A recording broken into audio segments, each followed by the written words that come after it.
Formal nang itinurn over ng pamunuan ng Philippine Ports Authority sa Philippine Coast Guard ang PPA-PCG K9 Academy sa Mabalacat, Pampanga.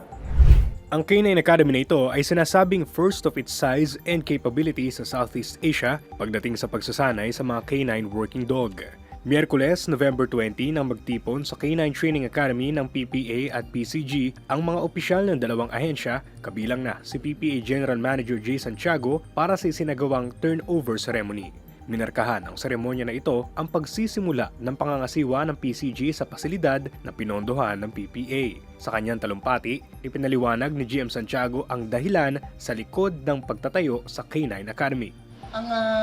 konsepto po nito ay nais po natin na magkaroon po na mas episyente at mas practical at cost-effective na pagpapalago ng ating K9 capability sa pamamahala po ng Philippine Coast Guard para magkaroon po tayo ng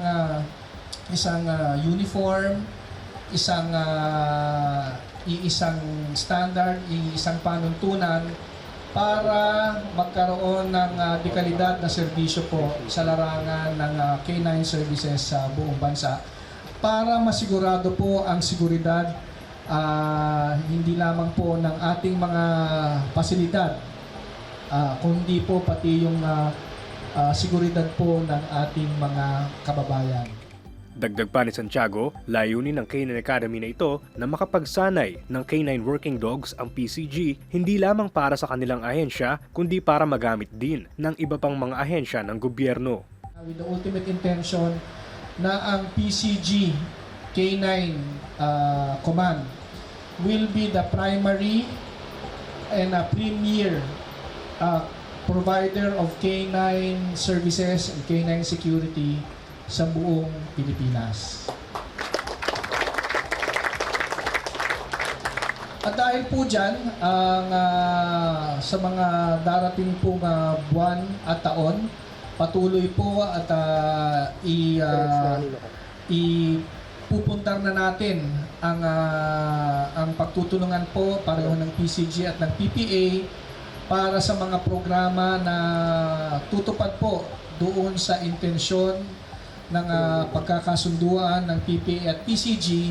para po sa pagpapalawig ng kapasidad ng K9 Command ng Philippine Coast Guard at para din po lalo pang mas maigpaigting hindi lamang po yung seguridad ng ating mga pantalan kung hindi pati rin po ang seguridad ng iba pong mga pasilidad na pangtransportasyon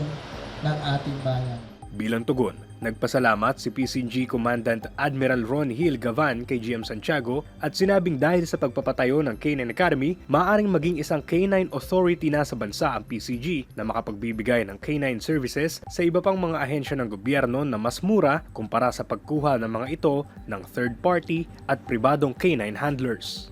Ang K9 Academy ng PPA at PCG ay kayang mag-accommodate ng hanggang 128 K9 working dogs at 100 K9 handlers. Ang K9 Academy ay naglalaman ng K9 Development Center, K9 School, K9 Breeding Center, K9 Hospital at Kennel Management at Biosecurity na ipinatayo ng PPA gamit ang initial budget na 100 million pesos. Ayon sa PPA, makatitipid ng nasa 40 million pesos ang bawat ahensya ng gobyerno sakaling sa PCG kumuha ang mga ito ng K9 services, serbisyong magagawang punan ng PCG sa tulong ng malaking pasilidad gaya ng K9 Academy.